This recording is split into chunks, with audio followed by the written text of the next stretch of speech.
Boa noite aos amados irmãos. Vamos então continuar a refletir sobre a crítica textual.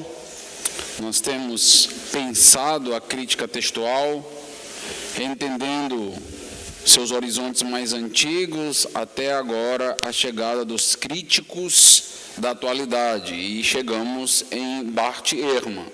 Estamos tentando notar o porquê de estudar esse homem, o porquê da relevância dele hoje dentro do estudo crítico. Nós já vimos vários dos seus livros, apresentamos para os irmãos, inclusive falamos sobre a relação de Ehrman com o Jesus Senner. Trabalhamos um pouquinho isso com os irmãos. Então, o livro de Ehrman, intitulado O que Jesus disse e o que Jesus não disse, aquele livro que nós falamos que estava sendo vendido por R$ 7,90 pela Avon no Brasil. Este livro, quando foi lançado, em apenas 3 meses, ele foi um best-seller de vendas. Então, nós tivemos mais de 100 mil cópias em 3 meses dessa obra. Então, se você não conhece muito dos bastidores editoriais, talvez você não ache isso muito, mas os maiores autores e escritores dentro do contexto evangélico, por exemplo, quando lançam um livro no Brasil, eles estão vendendo 5 a 10 mil livros, e já é algo maravilhoso e grandioso. Então, nós estamos falando aí de 3 meses com 100 mil cópias. Eu passei 1 ano para vender 1000 cópias do meu livro. Ehrman, ele também tem sido apresentado e tem cada vez mais sido conhecido nesse contexto da crítica por conta de suas participações em vários programas, como é o caso, por exemplo, da CNN, History e Discovery Channel. Ele tem feito vários documentários. Talvez, se você tem assinatura de TV fechada, TV a cabo, em algum momento você vai se deparar ainda com um documentário de Bart Ehrman. Então, sempre que se fala do primeiro século, sempre que se fala sobre os bastidores daquilo que aconteceu com Jesus, Ehrman tem sido chamado. Então, ele tem se apresentado e tem sido mostrado para a sociedade como, de fato, uma grande sumidade, um grande best-seller.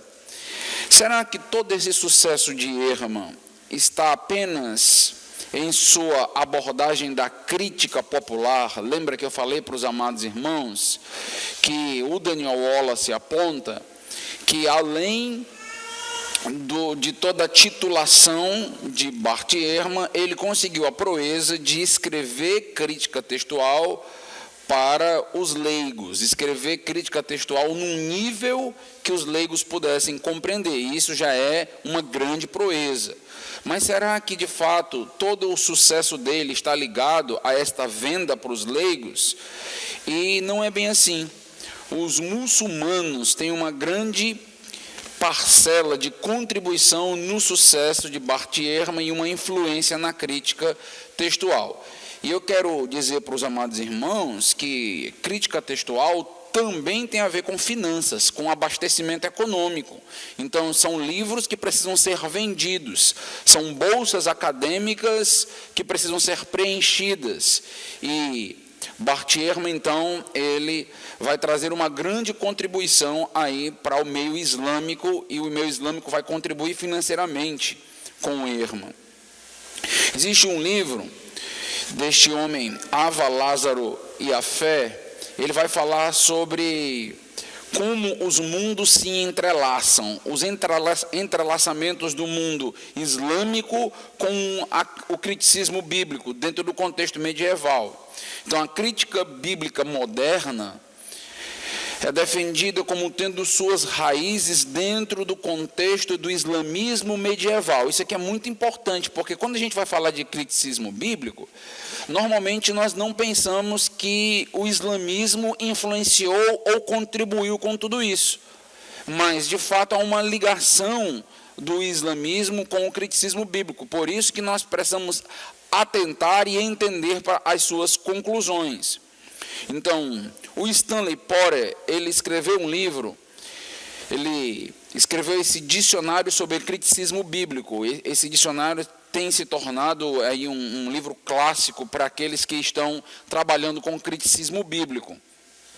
E o Stanley Porter vai dizer o seguinte: é praticamente certo que o primeiro exame crítico do texto bíblico foi resultado do trabalho de estudiosos muçulmanos.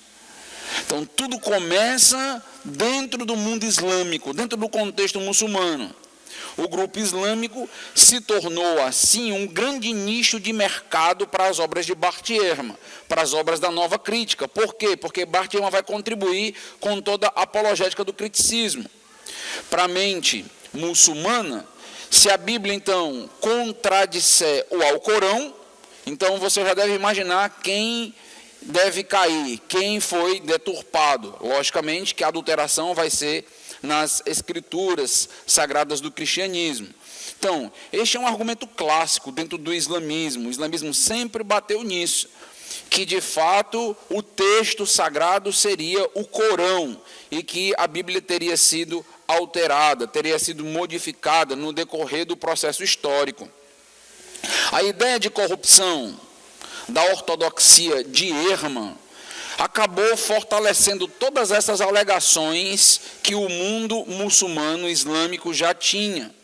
Por quê? Porque o Ehrman, ele vai se propor a desvendar uma conspiração de modificações nos textos sagrados dentro dos três primeiros séculos do cristianismo. Então ele vai falar sobre todo um contexto onde os escribas posteriores vão então modificar intencionalmente os textos. Dentro da apologética islâmica, existe um apologeta, Youssef, que ele escreve um livro sobre os rolos do Mar Morto, o Evangelho de Barnabé e o Novo Testamento, como esse material ele se entrelaça, como um afeta ao outro.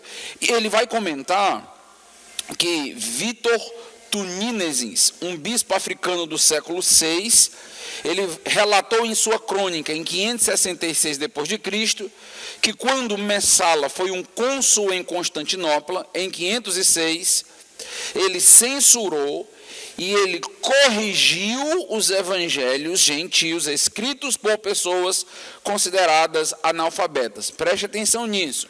Escribas analfabetos, e que nós temos agora, dentro de um contexto posterior, no VI século, a modificação dos textos.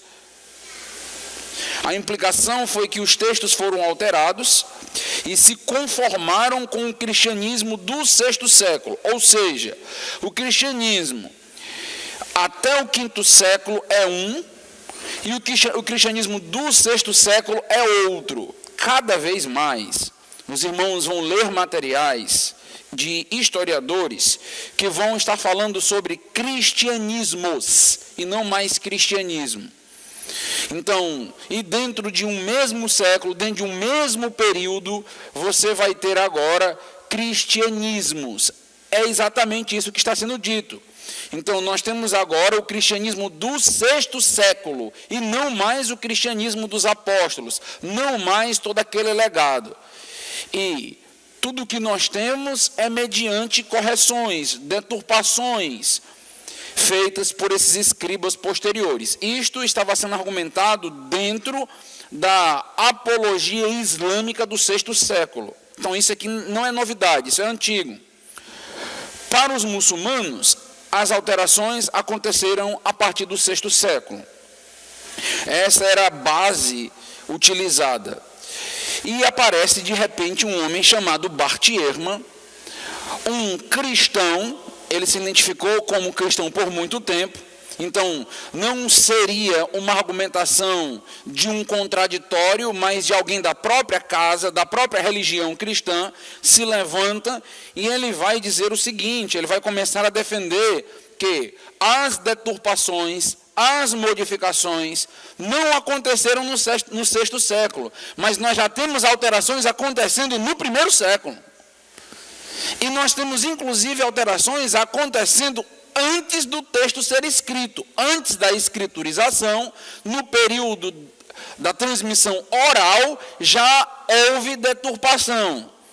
Então você nota que agora a apologia muçulmana islâmica em relação às escrituras deturpadas por conta então da diferença com o Corão se fortaleceu muito.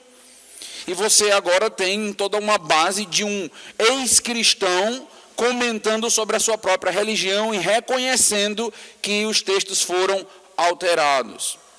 Existe um islâmico muito conhecido dentro da crítica textual, M. Alzami, e ele vai usar em seus textos, em suas obras, ele escreve esse texto, a história do texto corânico, e ele vai usar o Bart Ehrman como base, como fonte para as suas conclusões.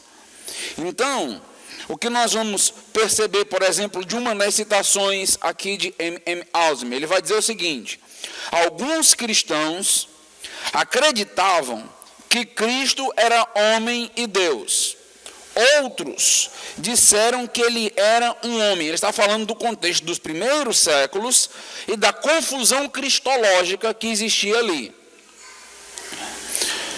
Outros disseram que ele era um homem, mas não Deus.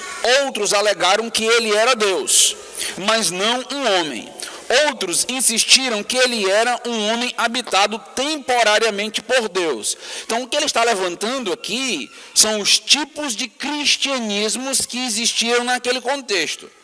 Então, a crítica vai começar a perguntar qual destes cristianismo é o cristianismo correto. Porque, até recentemente, nós tínhamos vários desses aspectos contrários à ortodoxia como heresia. Os concílios se levantaram contra grupos heréticos, contra grupos gnósticos e coisas desse tipo. Mas o questionamento agora é, nós tínhamos vários cristianismos naquele período. Então, o que aconteceu para que se perpetuasse este cristianismo que nós temos? Se tinham várias concepções e várias teologias já ali nos primeiros séculos. Citando o Bart Ehrman, o Alzami vai dizer: a Igreja Ortodoxa, sendo a seita que eventualmente estabeleceu a supremacia sobre todos os outros, estava em fervorosa oposição a várias ideias, heresias, que estavam em circulação. Então, nota como ele cita. Ele menciona que o grupo ortodoxo que estava estabelecendo a doutrina dos primeiros séculos, ele chama de seita.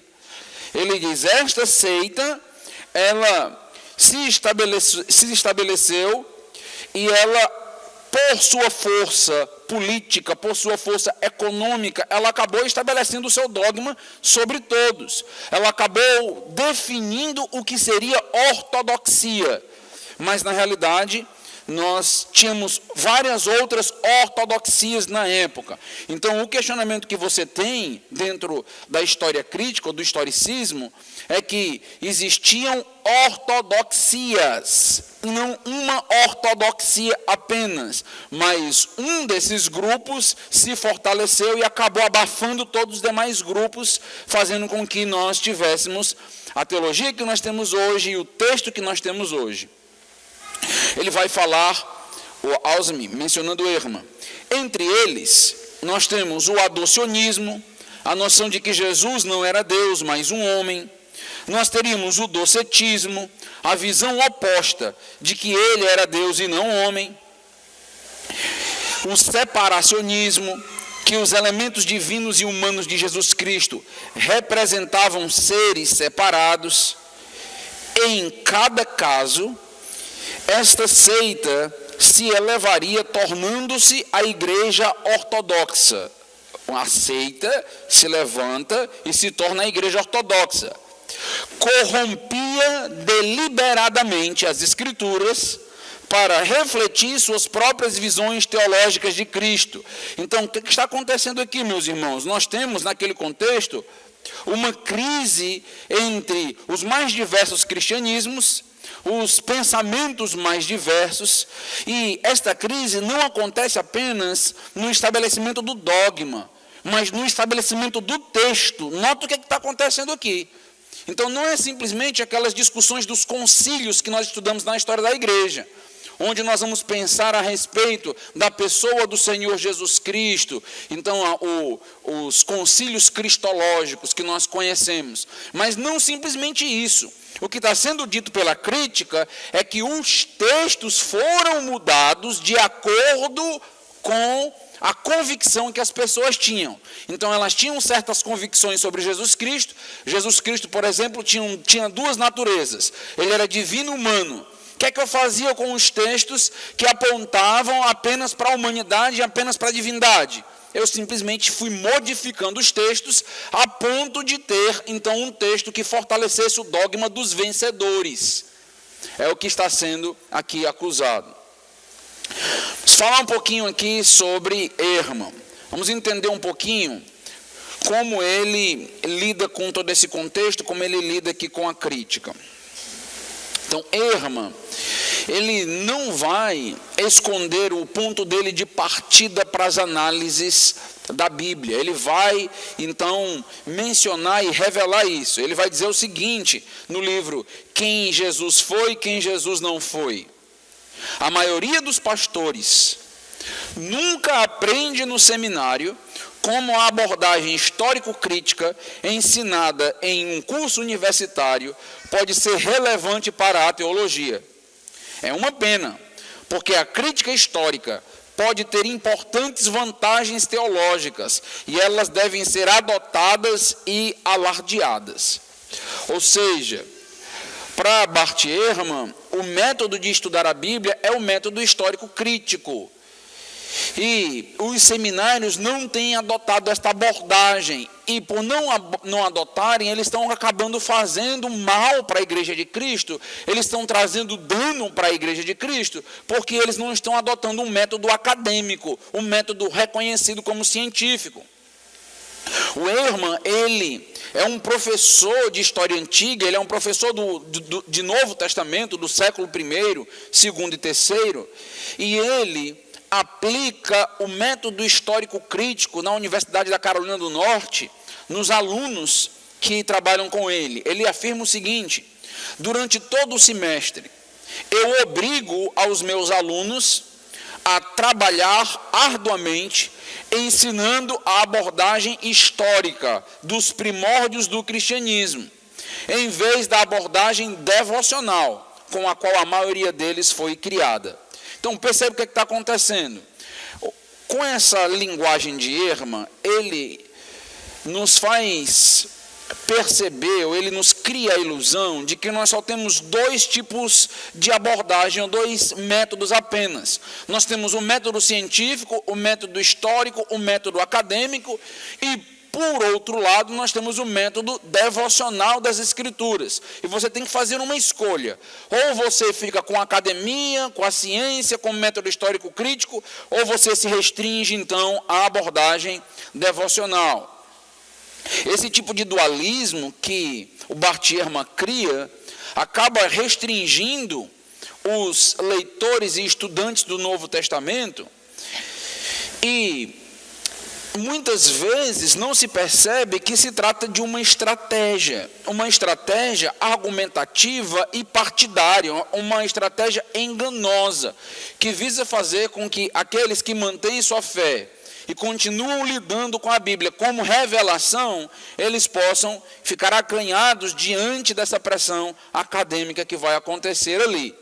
E Bart Ehrman, ele parece nos falar do método histórico-crítico como se ele fosse algo muito homogêneo na academia. Nós temos o método histórico-crítico, que é o método acadêmico, que é o método científico, e nós temos o método da igreja, o método dos pastores, o método dos irmãos. Mas a questão não é bem assim.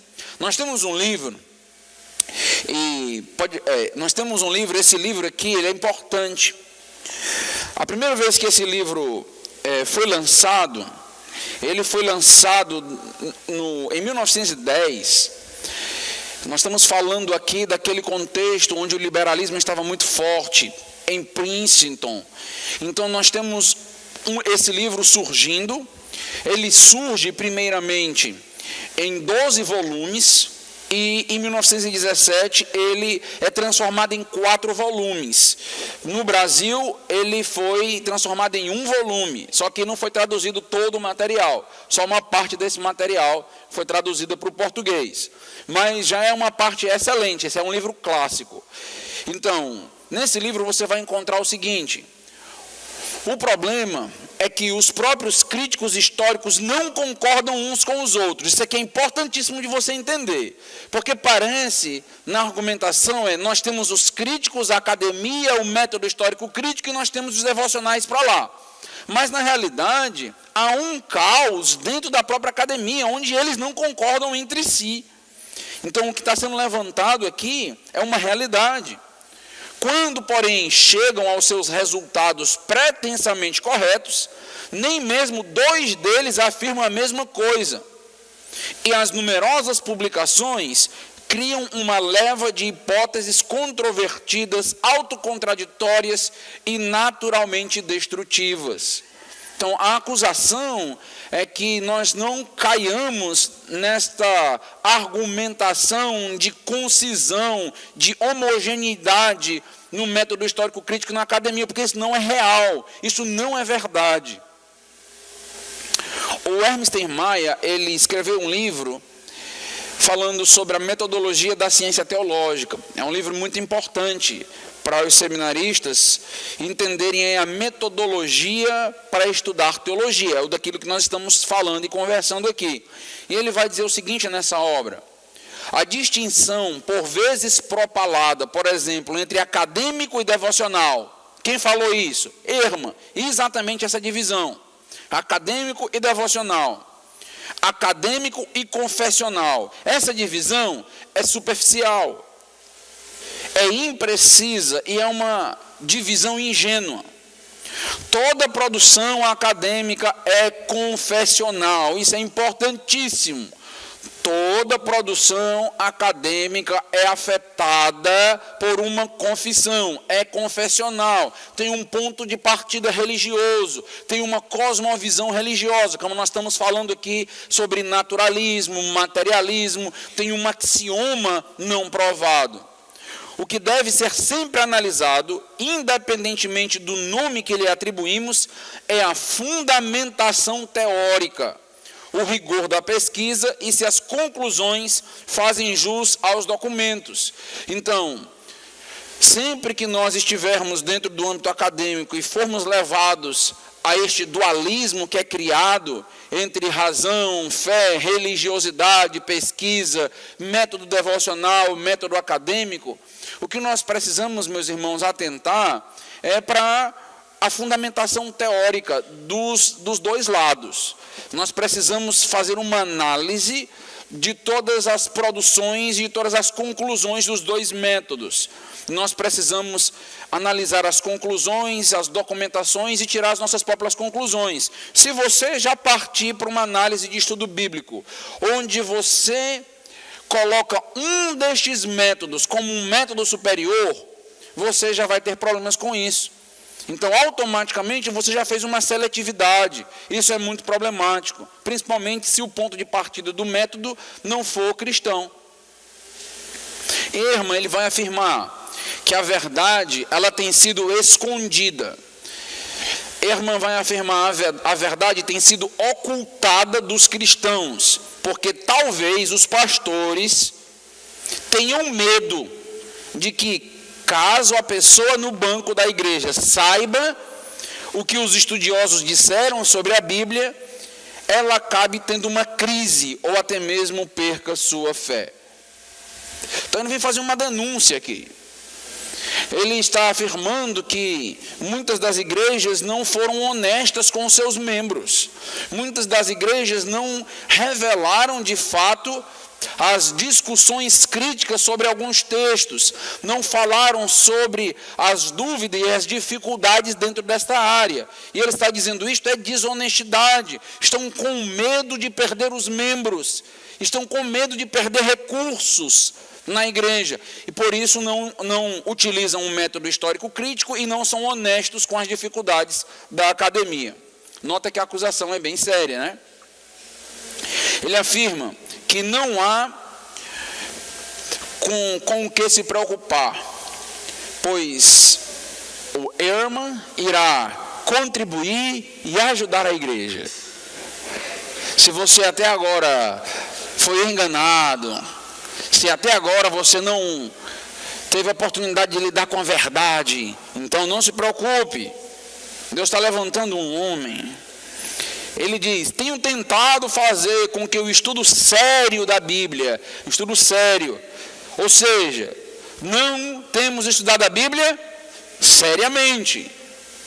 Tenho tentado fazer com que o estudo sério da Bíblia e dos primórdios do cristianismo seja acessível às pessoas que possam estar interessadas no Novo Testamento, mas que, por qualquer razão, nunca tenham ouvido que os acadêmicos, a pergunta é que acadêmicos ele está falando, logicamente que não é um acadêmico ortodoxo, há muito tempo sabem e pensam sobre ele. Aqui nós temos uma ideia de que os acadêmicos são apenas os agnósticos, os ateus. Parece que nós não temos acadêmicos ortodoxos, mas temos um problema sério aqui. Qual é o problema? O problema, meus irmãos, é que o próprio discipulador, mentor de Bart Ehrman, Bruce Metzger, era ortodoxo. O homem que ele mais admira e que ele dedicou algumas de suas obras tinha um posicionamento completamente ortodoxo. E quando você diz que apenas aqueles que usam o método histórico crítico, apenas aqueles que discordam da visão da igreja é que tem a razão, ele está discordando de todas as bases e de grandes homens. Para os irmãos terem uma noção, Bruce Metzger é considerado o crítico do século XX, o grande crítico do século XX. Ehrman descreve seu método como um método inofensivo. Nós já notamos que essa é uma característica. Vimos que o Timothy Luke, ele faz acusação de que normalmente os críticos agem assim. Ele diz: eu descobri que a abordagem histórico-crítica do Novo Testamento não destruiu minha fé. Ela a aprofundou e me deixou mais exigente no modo como pensava e falava sobre Deus, seu mundo, seu Cristo e sua salvação. Que discurso, meus irmãos, belíssimo. Parece que nós estamos diante de um ortodoxo. Você está diante de um agnóstico, meus irmãos. E ele está dizendo simplesmente que o método histórico crítico só ajudou para que ele tivesse mais fé. Para quem ele está dando esse discurso? Para a igreja. Ele está dizendo, em outras palavras, para a igreja: não se preocupe, o método histórico crítico pode te ajudar muito, pode facilitar a sua vida, vai fazer com que você tenha uma fé muito mais robusta, profunda, exigente. Aconteceu comigo, é o que ele está dizendo. Será mesmo, meus irmãos, possível continuar cristão após aderir o método crítico como proposto por Bart Ehrman? Será que faz sentido isso mesmo? Para Bart Ehrman, sim, apesar da vida dele dizer outra coisa. Veja a vida de Bart Ehrman. Olha essa citação dele mesmo: muitos outros estudiosos como eu, que começaram como sólidos cristãos, se deram conta de que as perspectivas histórico-críticas do Novo Testamento eram convincentes, mas de um modo ou de outro continuaram a ser pessoas de fé. Isso porque a fé não é uma questão de inteligência.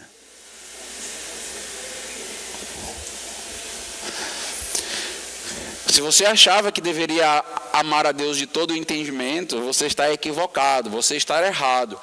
Então, Ehrman está vendendo um cristianismo místico, um cristianismo sem conteúdo. Em outras palavras, a Bíblia pode ser completamente incoerente, como nós vamos notar que ele vai dizer. A Bíblia pode ser acometida de erros. Não importa. Por quê? Porque a fé não se apega a isso. A fé é muito maior.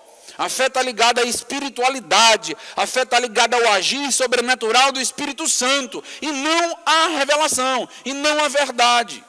Então, eu não preciso acreditar na inspiração, na preservação, na inerrância, em nada disso. Eu posso ter um texto eivado de erros e mesmo assim ser um cristão místico excelente. Que tal? O problema de Ehrman é que isso não é cristianismo. Como eu mencionei para os irmãos a respeito de Meithen, Meithen vai dizer: cristianismo é histórico. Cristianismo, ele tem um conteúdo que é verificável. Cristianismo não é incoerente. No livro The Fundamentals, o primeiro capítulo desse livro já é o capítulo falando a respeito da sobrenaturalidade e outros capítulos argumentando a respeito da razoabilidade, da plausibilidade do cristianismo, que é uma das propostas, por exemplo, da apologética. Mostrar que a fé é plausível. É não racionalista, mas é racional. Etta Linnemann, mencionei para os irmãos ontem sobre ela, que foi aluna de Bultmann. Ela escreve o seguinte: ela foi adepta do método histórico crítico por muitos anos. Aos seus próprios olhos, a metodologia histórico-crítico deseja prestar assistência por meio de uma interpretação da Bíblia que seja cientificamente confiável e objetiva. É assim que a crítica se vende, que o método histórico-crítico, ele anuncia suas contribuições. E ela afirma: há, porém, uma monstruosa contradição entre o que se diz querer fazer de um lado e aquilo que realmente se faz de outro lado. No livro Decepcionados com a Bíblia, que foi o livro que eu escrevi, foi a dissertação do meu mestrado, eu trabalho o seguinte: se Ehrman estiver certo em suas alegações, o cristianismo, ele precisa se restringir a uma espiritualidade subjetiva, completamente. Pois sem Bíblia como autoridade final, tudo que vai nos restar, meus irmãos, é experimentalismo, é sensacionalismo.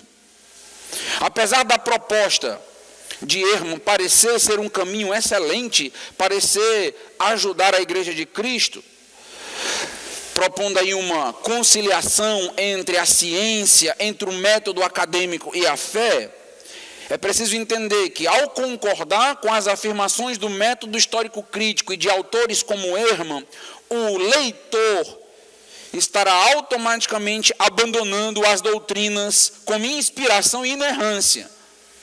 Não dá para você manter o método histórico-crítico e continuar acreditando em inspiração. E se você não acredita em inspiração, automaticamente você não acredita em cânon. Nós acabamos de notar que há um encadeamento doutrinário. Se você não acredita em inspiração, você não acredita em inerrância. Uma coisa derruba a outra automaticamente. Então, no livro The Fundamentals, nós vamos ter o Eagle, ele vai afirmar o seguinte: se a crítica moderna for verdadeira, então deveríamos nos desvencilhar do tão aclamado cristianismo, que apenas ilude com fábulas mirabolantes. Deveríamos nos desvencilhar dessa religião, que não tem nada a nos oferecer, a não ser o lugar comum dos ensinamentos à moral. Nós vimos ontem essa ideia de que, quando a teologia chegou em Kant, ela se tornou meramente uma teologia moralista. Então não tem nada de fé, não tem mais nada de esperança, comamos e bebamos. Amanhã nós morreremos. É o que vai sobrar. Ehrman, ele vai escrever um livro. Esse livro, chamado O Problema com Deus, ou O Problema de Deus, ele é a chave para você entender o criticismo de Bart Ehrman. Então, normalmente nós lidamos com os livros de crítica dele, e nós não atentamos muito para esta produção aqui específica. O que é que esse livro trata? Esse livro vai tratar exatamente da dificuldade que Ehrman tem com o Deus cristão. É aquela ideia de, se nós acreditamos em um Deus que é onisciente e onipotente, nós não poderíamos ter um mundo com um mal. E aí ele vai questionar isso. Na realidade, meus irmãos, a metodologia de Ehrman, o método histórico crítico de Bart Ehrman, só funciona, preste bem atenção nisso, se ele matar Deus. Se Deus for eliminado. Enquanto você tiver Deus na jogada, você vai ter revelação, tem a possibilidade de inspiração e assim por diante. Então você precisa eliminar Deus. Esse livro é a tentativa de Bart Ehrman sair da área da crítica, entrando na área filosófica e apologética, entrando na teologia, eliminando Deus da jogada. Aí o método dele funciona. Sem isso, o método dele é incoerente. Porque se existe Deus, tudo que ele está propondo não faz sentido.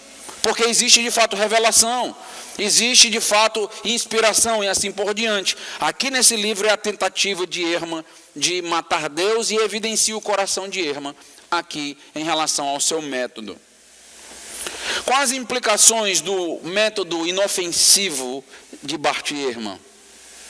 Olha o que ele vai dizer. Veja como o método dele ajuda a igreja, abençoa o povo de Deus. Assim que aceitou plenamente o fato de que não temos na Bíblia as reais palavras inspiradas de Deus, falando sobre ele, assim que isso foi aceito, já que os originais não existem, e assim não é possível saber o que eles diziam, então passou a considerar a hipótese de que a Bíblia poderia ser um livro qualquer, ou seja, um artefato meramente humano. Então agora sim, agora você não tem mais palavras inspiradas, você simplesmente tem um artefato humano em sua mão. Um livro meramente humano com os vestígios da humanidade. Então a humanidade em tudo que faz deixa suas marcas de erro. Não seria diferente com o texto bíblico. Então nós encontraríamos as marcas humanas ali de seus erros. Ele trabalha, a leitura histórica pode revelar as deficiências do intérprete da Bíblia. É assim que está escrito aí? As deficiências da Bíblia. Aí ele vai dizer deficiências, discrepâncias, contradições, alegações equivocadas, afirmações impossíveis e ideologias prejudiciais.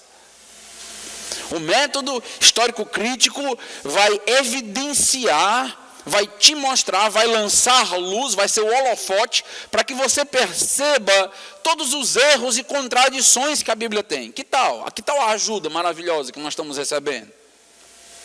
Ele conclui a sua ideia dizendo: se as descobertas da crítica histórica são corretas, preste atenção nisso, se a crítica histórica está correta e é a proposta científica acadêmica dele, então algumas alegações teológicas certamente têm de ser consideradas inadequadas e equivocadas.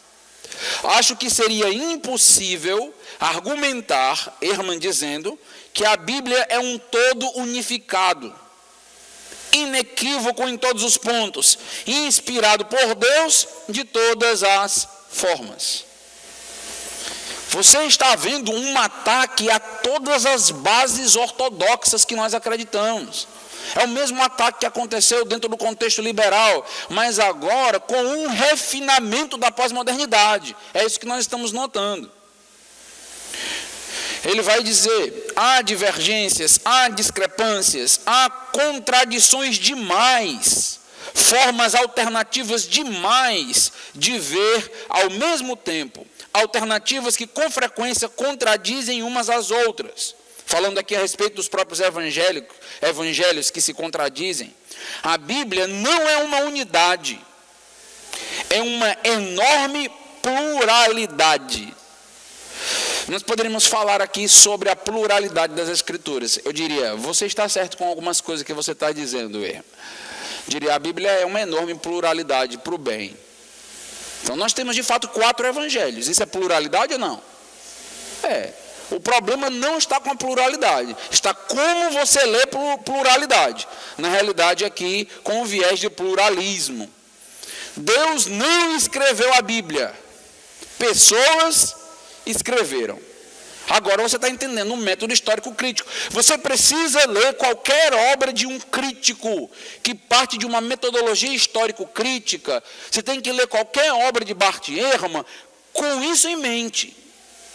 Você tem que entender de onde ele parte, quais são os seus pressupostos, quais são as suas bases. Ele vai afirmar: historiadores não têm acesso a Deus, apenas ao que acontece aqui na terra, diante dos seus olhos. Uma vez que os historiadores podem estabelecer apenas o que provavelmente aconteceu no passado, eles não podem mostrar que os milagres aconteceram. Pois isso envolveria uma contradição, que o evento mais improvável é o evento mais provável. Agora a pergunta que nós fazemos é a seguinte, vou já discutir um pouquinho sobre isso aqui, mas a pergunta que surge é a seguinte: por que ele está falando aqui que o evento mais improvável é o mais provável? O que ele quer dizer com isso?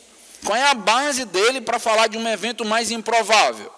A argumentação é anti-sobrenaturalismo, anti-milagres. Ele está dizendo: qualquer explicação miraculosa, qualquer explicação sobrenatural é mais improvável do que qualquer argumentação natural. E a pergunta que nós faremos para ele é: de onde você tirou isso? Porque é um ponto de partida axiomático, isso aí é uma chave interpretativa dele. E nós nos perguntamos: de onde você tirou esta base para você analisar todos os textos à luz dessa chave hermenêutica? Como? De onde? Meus irmãos, Ehrman, ele está certo ao afirmar, por exemplo, que um pesquisador é limitado por sua própria natureza e meios, e que jamais conseguirá sondar a Deus ou ter acesso aos planos celestiais. Quando ele fala aqui de um historiador, de fato, então tudo aquilo que nós conseguimos sondar diz respeito ao nosso contexto, diz respeito aos eventos que nós percebemos. De fato, nós não podemos invadir os bastidores celestiais, nós somos limitados em nossas pesquisas. Então, nisso, nós concordaríamos plenamente, ok. O problema é que esta colocação de Bart Ehrman não leva necessariamente alguém a ter uma postura humilde diante da verdade. Não é isso que ele está colocando aqui. Mas esta afirmação, ela tem a força de privar estudantes de encontrar uma possibilidade real de explicação no mundo. Ele priva os seus adeptos de entender a história mediante a possibilidade real da agência divina no mundo. Então, se Deus de fato agiu no mundo, eu não posso em nenhum momento levar isso como uma possibilidade real. Eu não posso tratar isso como uma implicação. Eu simplesmente tenho que descartar e tentar buscar qualquer possibilidade humana. Isso pode nos afastar da verdade. Como eu tenho mencionado, Jesus ressuscitou, isso é fato. Nós entendemos que tem dados, inclusive, históricos. Qualquer historiador que leia a história de Jesus do primeiro século e chegue à conclusão que ele não ressuscitou, está fora da verdade. E se ele chega e se afasta da verdade por causa do seu axioma naturalista, então a visão de história naturalista está atrapalhando e não ajudando. Estão entendendo? Então, esta visão, ela afasta as pessoas de encontrar a verdadeira explicação, o fim das coisas. Não está ajudando a esclarecer. É uma história viciada e prejudicial. É preciso reconhecer a limitação do historiador em lidar apenas com dados naturais. Isto é completamente diferente de defender que toda história precisa se limitar a explicações naturais. Entende isso aqui? É completamente diferente. Obrigar todo historiador a abrir mão de uma possível explicação para os eventos históricos, mesmo que seja sobrenatural, é restringi-lo a uma cosmovisão materialista, naturalista. Isso seria privá-lo, sem motivos lógicos e razoáveis, a respeito da imanência de Deus, da agência de Deus no mundo. Isso é axiomático, não tem nenhuma prova aqui. É simplesmente o meu ponto de partida para a análise do texto bíblico, para a maneira de enxergar e perceber a história. Perceba que quando nós chegamos aqui, quando nós começamos a questionar o ponto de partida, as lentes do historiador, nós entramos no que nós conhecemos como filosofia da história. E, obrigatoriamente, você tem que ultrapassar o campo da história e agora chegar na epistemologia. Como você sabe disso? Como você conhece isso? Como você lê o mundo? Quais são essas lentes? Isso não é história. Ou seja, o historiador tem que sair da história para poder falar das suas lentes, das suas percepções, do seu ponto de partida. Porque a história não define as lentes dela. Ela simplesmente está ali para descrever o que aconteceu. Mas se ela, de antemão, define que só pode fazer descrições naturalistas, a pergunta que nós fazemos é: isso é história? Não. É uma definição filosófica. E de onde você tirou esse axioma filosófico? É a grande pergunta. Isso é fé. Isso é axioma. Ele não consegue explicar isso para nós. Ou seja, ele parte de um axioma e nós partimos de outro. São duas bases diferentes para explicar o mundo, para explicar a história, para explicar a natureza, para lidar com as escrituras e assim por diante. Se Deus realmente existir e interferir de alguma maneira neste mundo, que nós sabemos que existe, como os cristãos estão alegando nós, como poderão ser validadas as propostas da crítica histórica? Entende? Se Deus existe, a crítica histórica está fadada. Por isso que Ehrman, ele se lança na discussão filosófica para tentar, de alguma maneira, mostrar que não faz sentido acreditar em Deus por causa do problema do mal. Nós nos perguntamos, o que tem a ver isso com crítica? Zero. Zero. E por que ele vai para aí? Porque o método dele só funciona se ele provar que Deus não existe. E aí ele tem uma tentativa de mostrar que Deus não existe. Tem uma obra que foi publicada em português.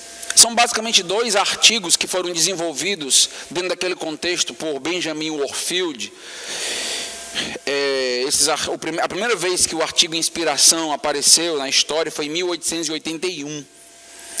E nesse material do Benjamin Warfield, ele vai dizer o seguinte: em toda abordagem histórica e crítica, o estudante deveria perguntar-se se é verdadeira a crítica que começa com a pressuposição de que o sobrenatural é impossível.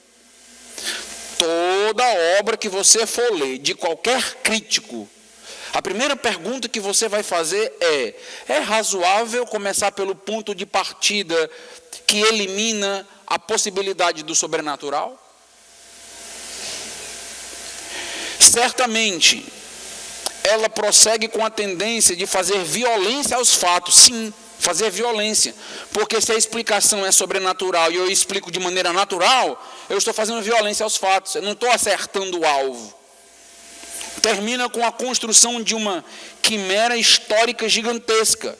Ou seja, a história acaba se tornando uma construção meramente humana, no sentido de explicações inventadas por mim mesmo, porque eu não estou lidando com a verdade, eu não estou conseguindo chegar aos fatos históricos.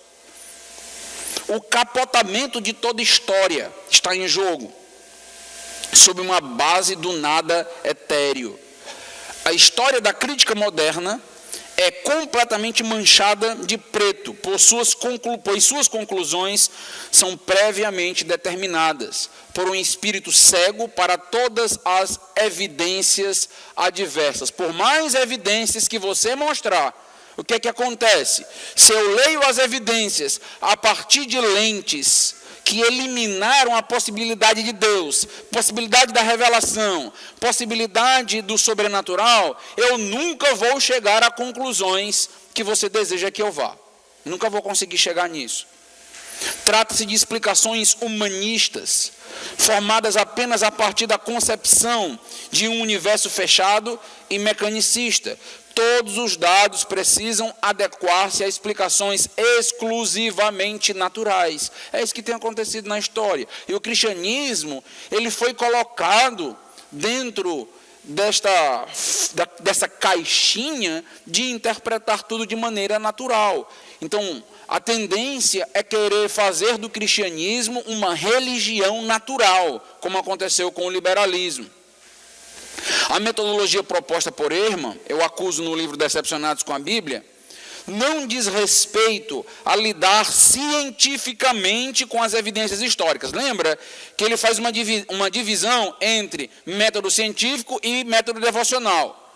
E nós estamos aqui trabalhando e mostrando que essa acusação de lidar cientificamente com as evidências históricas, como ele apregoa, trata-se de uma proposta que depende de sua concepção a respeito da existência ou não existência de Deus. Parte deste axioma, ou seja, ciência não se faz de maneira neutra. Ciência se faz a partir de uma visão de fé que o próprio Ehrman tem de que Deus não existe. Nessa obra, A Inerrância da Bíblia, também é um livro muito importante, publicado em português pelo Norman Geisler, diz o seguinte: no momento em que uma teoria deixa o campo descritivo, essa é a proposta histórica. A proposta da história é ser descritiva de tudo aquilo que aconteceu. A partir do momento que ela deixa o campo descritivo e ela ingressa no campo valorativo, ela passa a adotar uma postura negativa em relação aos dados, que supostamente ela deveria esclarecer, elucidar, separando o errôneo do válido, o falso do verdadeiro, a superstição do divino. Nesse momento, ao ultrapassar os limites da prudência, ela coloca Deus e a sua revelação em oposição. E assim fica decretado de antemão, por exemplo, que a Bíblia não pode ser um produto divino humano. A Bíblia não pode ter este caráter teantrópico, divino humano. Por que não pode? É a pergunta que nós faríamos. Por quê? Porque a base é naturalista. Ela tem que ser um livro como qualquer outro livro. Não pode ter nenhum caráter divino neste livro. Ehrman vai afirmar: eu não me oponho à explicação com base em Deus, como uma forma de pensar. Eu me oponho a isso como uma forma de pensamento histórico, porque não é história, é teologia. O que ele quer dizer com isso aqui? Desvinculando de maneira tão categórica história de teologia. O Alistair McGrath, nesse livro, recomendo demais, A Ciência de Deus. Nesse livro ele vai trazer algumas questões que nos ajudam a pensar a alegação do Ehrman. Ele diz o seguinte: é preciso reconhecer que cada disciplina científica requer uma abordagem de sua área de interesse, ok? Cada disciplina tem a sua própria abordagem. A biologia lida com os seres vivos, a história ela vai lidar com os eventos que aconteceram, ok? A qual é determinada por suas próprias características específicas. Nós não estamos querendo transformar a história em teologia aqui. Nós entendemos que são duas coisas. Nós estamos querendo relacioná-las. Nós queremos interdisciplinaridade. É isso que nós estamos querendo. Isso não obriga a transformar história e teologia em sinônimos, em uma mesma ciência, mas também não permite que a abordagem histórica feita pela teologia seja desconsiderada ou considerada inverídica. Em outras palavras, nós devemos ter voz partindo de um método onde nós levamos em consideração a presença de Deus. Por que um método que reconhece milagres no mundo, que aceita a ressurreição, ele não é aceito pelo contexto histórico? Por quê? Por que o método tem que ser meramente humanista, naturalista? Por quê? A discussão aqui não é de que se a gente vai transformar história em teologia, mas nós queremos ter uma abordagem histórica a partir do nosso ponto de partida teológico. É isso que nós queremos. E não se permite fazer isso. Apesar da teologia não se confundir com a história, o Alistair McGrath vai trabalhar, ela deve ser considerada histórica. Sim, a teologia deve ser considerada histórica, o cristianismo é histórico. Por partir do ponto de que se o homem é de fato uma criação de Deus, então deve haver razões ontológicas para um diálogo teológico com as ciências naturais. Trata-se, na verdade, de um diálogo natural, baseado na crença elementar de que o Deus da teologia cristã é o mesmo que criou o mundo, investigado pelas ciências naturais. Ou seja, nós temos base para lidar com dados históricos a partir de um método que aceite a existência de Deus. A teologia científica sustenta que as teorias sejam científicas ou teológicas. É o que o Bart Ehrman está querendo. Ou é história ou é teologia. Não são livres criações da mente humana, mas são construídas como respostas a um encontro com a realidade existente. A teoria deve ser vista como responsável e responsiva, no sentido de que representa uma resposta fiel e ponderada à realidade, ao mesmo tempo que é responsável frente à comunidade de fé pela maneira como descreve a sua visão corporativa da realidade. Então, eu estarei satisfeito se nós tivermos conseguido entender que nós não precisamos ter medo das alegações que se levantam como científicas e tentam nos colocar no canto da parede para que nós não possamos ter voz. É incrível como isso acontece em todos os campos. Então, chega no período de eleição, período de política. Não, vocês são religiosos, vocês não têm opinião política. Vocês não podem falar sobre política. Não, o país é laico. E se o país é laico, você não pode ter nenhuma interferência política. Não está nem se entendendo o que é laicidade aqui, né? Porque a laicidade é levar em consideração todas as opiniões. E o país não aceitar uma posição religiosa ou assumir uma posição religiosa. Então, o tempo inteiro está se tentando calar o cristão para fazer análises, para entrar nas áreas de pesquisas, para entrar nos macrocampos. E a tendência é que nós entremos em cada área da academia, que nós estudemos cada área das nossas profissões a partir de metodologias meramente secularistas. Essa é a proposta. E, ainda mais, agora a proposta é que nem ler a Bíblia, mas a partir das lentes da fé nós podemos. Porque nós não podemos entrar no campo científico com o pressuposto da fé. Mas eles podem entrar no campo da fé com o pressuposto racionalista. É isso que está acontecendo. Ou seja, eles vão trazer a interpretação correta, certa, científica, que nós sempre deixamos ocultas de todas as pessoas. Vão nos mostrar a verdade escondida por séculos. Meus irmãos, eu vou encerrar aqui, mas deixe-me só fazer um alerta. Essa discussão de quem interpreta a Bíblia, se é a igreja ou se é o Estado, isso é antigo. Isso não é novo. É uma tentativa de tirar o poder da igreja. É uma tentativa de fazer com que a igreja não tenha mais voz dentro de uma sociedade. Porque a nossa regra de fé e prática está nas Escrituras, é a nossa base. E se agora a interpretação correta, verídica, os textos que de fato devem ser levados em conta como inspirados, são estabelecidos de fora da comunidade cristã para dentro, nós temos agora um problema muito sério. Porque nós só poderemos falar e defender aquilo que o meio secular autorizou e definiu. Então o problema agora não é que a igreja definiu o cânon, esse era o problema antigo, era o problema da igreja católica. Era aquela luta contra a igreja católica, né? Não, então a igreja definiu o cânon. Agora a luta não é mais essa. A luta agora é o meio secular define o cânon, e não só define o cânon, define os textos inspirados, e não só, define inclusive a hermenêutica, a interpretação. Tudo isso é dado para a igreja por método científico. A igreja está completamente amarrada, acorrentada, perdeu seus dogmas, perdeu sua Bíblia, perdeu o direito de interpretar e perdeu sua voz na sociedade. É isso que está acontecendo a partir do método histórico crítico. Não dá para olhar para um método desse como algo simplesmente inofensivo. Não dá para ler livro desses autores e entender que eles estão querendo nos ajudar, percebe? O que está acontecendo aqui é uma desconstrução do cristianismo, um ataque ferrenho, vindo da ala acadêmica, vindo do meio científico, na tentativa de, mais uma vez, calar a igreja, calar a voz do Espírito Santo e a ação da igreja no mundo. É isso que está acontecendo.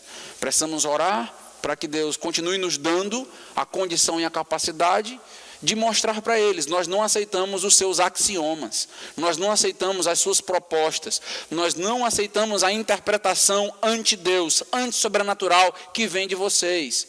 As conclusões que vêm de vocês não devem abalar a igreja. Por quê?